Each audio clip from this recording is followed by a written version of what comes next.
So when I say that I do like gentle parenting at home, I sometimes wonder if people think I have like no rules in my house at all. I definitely don't call them rules. I don't call them chores or jobs, because I feel like as soon as somebody tells you to do something, you either expect a reward or you'll get worried if you don't do it. It puts that pressure on, doesn't it? And I think that's the same for little kids as much as it is for grown-ups. So I kind of like to create sort of, how I would think of it is more like setting a culture, a code of conduct that, you know, if you were in a workplace, you'd have like a culture strategy, like how do we expect to behave to each other or be treated, or what are our values that we all care about to make this a nice place to work, and that's like a nice place to be for myself as well, with my family. And I'm really, really intentional as a parent. It's not just kind of like, let's go. There are some rules that I have, but they're maybe a little bit more unconventional. So I thought I would share 5 sort of more different types of rules that we follow in this house. Maybe it's going to be interesting to you.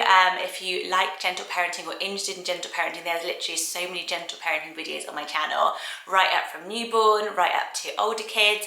My kids now range between 5 and 12. Yeah, so crazy. So yeah, hit subscribe if you want to, and I'll pop the playlist below. So how I parent a little bit differently, I would say one of the big rules that we have in this house is to really respect people's time alone.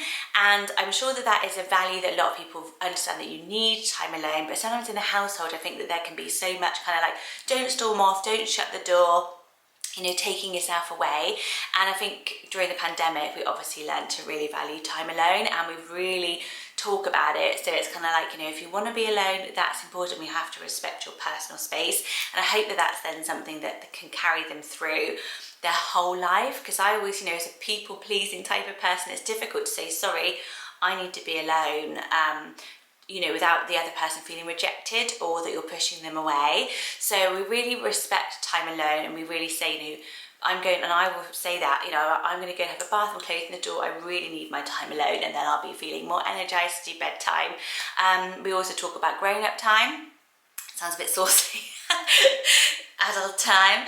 So when we put the kids to bed, we don't sort of go, you know, get to bed and go to sleep, and we also can say, you know, it's grown-up time now. Mummy and Daddy want to have some time by ourselves, and it's adult time, you know, because often you're, you know, watching something on telly that's not suitable for the kids or whatever. So we also use that language, and I think it's really nice for children to understand that there's Mummy and Daddy and family time, and then there's time when we just want to be by ourselves as adults, and to start respecting that. It's an interesting one. Preparing is caring. One massive rule I have in the house, for myself really, this is a rule for myself, is to really prepare myself and the children for what's coming ahead in the week. So every single morning we sit and the kids have their breakfast. I'm a bit more of a later eater, but I'll have a coffee, and we'll talk through the day, and we'll talk through the emotions that might come with that day. And that is the difference. It's not about this is what's going to happen, getting there on time. Practical. Prepare emotionally for all the little things that might happen during the day. So, you know, it's forest school today, we'll be playing outside a lot more, so remember you're going to really need to keep hydrated and drink your water, and you might be feeling a little bit more tired when we get home, so I'll set up something small we can play with, but if you just want to be quiet when you get back, that's going to be okay as well. And I'll think through their day and their sort of emotional highs and lows.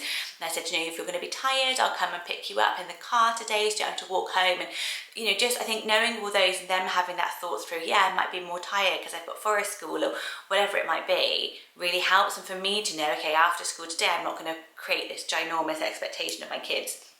So that's how I kind of do it, and I'll do the whole week ahead. I'll know, you know, if I've got time away from the family, how to sort of prepare them for that. Anything special you want to do on Wednesday night, because Mummy's going to be away Thursday and Friday. Or Elizabeth will be picking you up as our nanny, picks them up on Thursday and Friday. So we'll really talk about it in advance, because I do believe sometimes I've done it the opposite way, where I've not discussed things that might be difficult in the week and sort of thought, oh, I won't worry them in advance, but actually it gives them less time to emotionally prepare. So getting emotionally prepared is a humongous rule that I have for myself in the house. When it comes to meal times, me and my husband differ on this. This is something we really differ on. He's very much, I think, too opinionated on what the kids are eating, and don't put too much on your plate, finish everything on your plate. And I think that's come from his childhood, where he was a very slow eater from what I've heard, and was forced to finish all his meal. Nothing wrong with that. That was how parenting always was. But I do family serve. My only one rule that I have is we all stay at the table till everyone has finished, as a sign of respect, and so that you don't rush through your meal. Really it means one doesn't rush. With my daughter's very slow, and it gives you that time to converse and chat and not push the other one forward.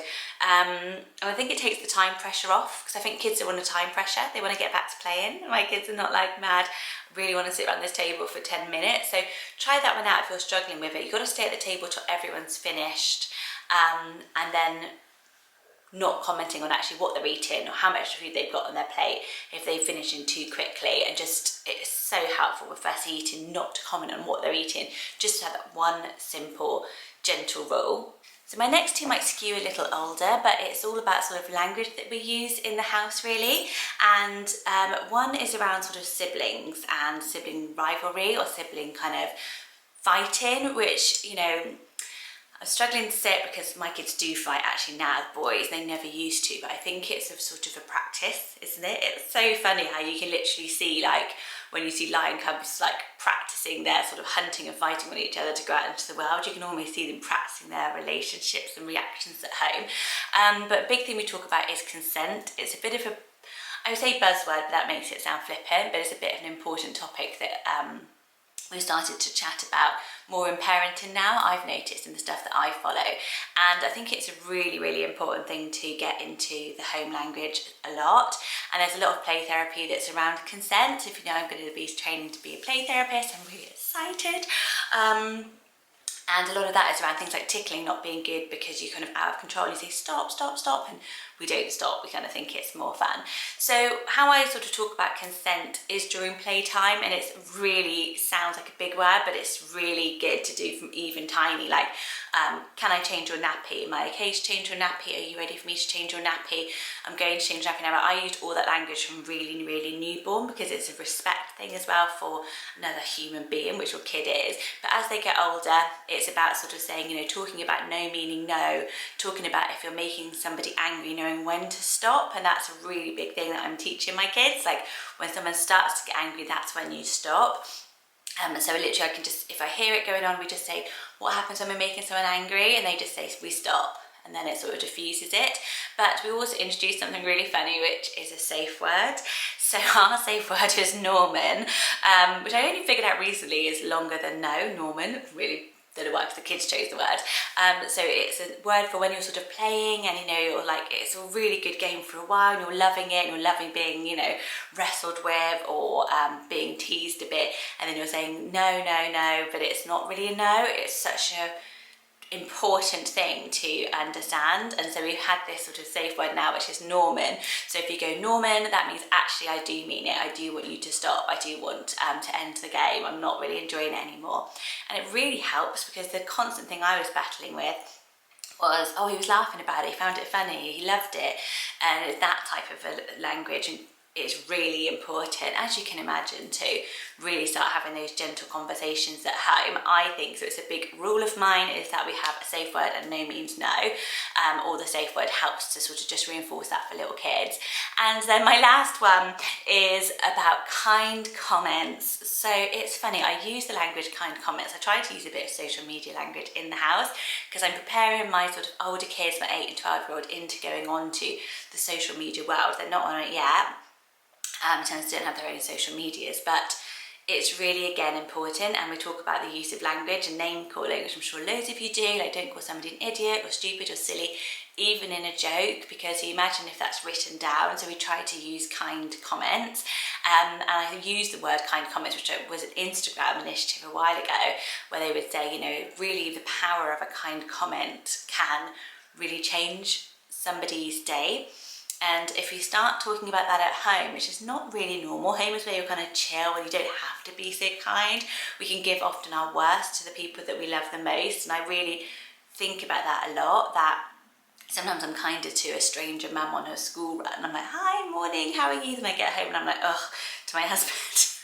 Like, ignore him. And it's like, why would I give that person my kindness, not my person at home? So we talk a lot about that and about the importance of kind comments. And I think that leads you on to then those bigger milestones, like going on to social and them understanding. If you write this is dumb, you're stupid, anything like that, and those comments aren't kind, how that can really affect somebody more, and the power of being kind. And I do hope that we're raising the next generation of kids that see the power in kindness and caring and community, because it's such a strength. Imagine if this is the last generation of people who troll and do those things. It could be really, really powerful, but it does start from each little kid understanding it. So a rule of ours is kind comments, and we recognise them and talk about them. So yeah, they're a little bit unconventional rules. I hope you enjoyed it. You know, kind comments. If you want to chat more about gentle parenting, I said there's loads of videos down below. I also have an email list which I will link, which you can join up, and we can just start some conversations on email around little tips and ideas which I'll be sending out. And lots of love to you and your little ones. Hope you have a really nice day. I don't really know how to say goodbye. I'm a bit awkward. This is weird. Bye guys.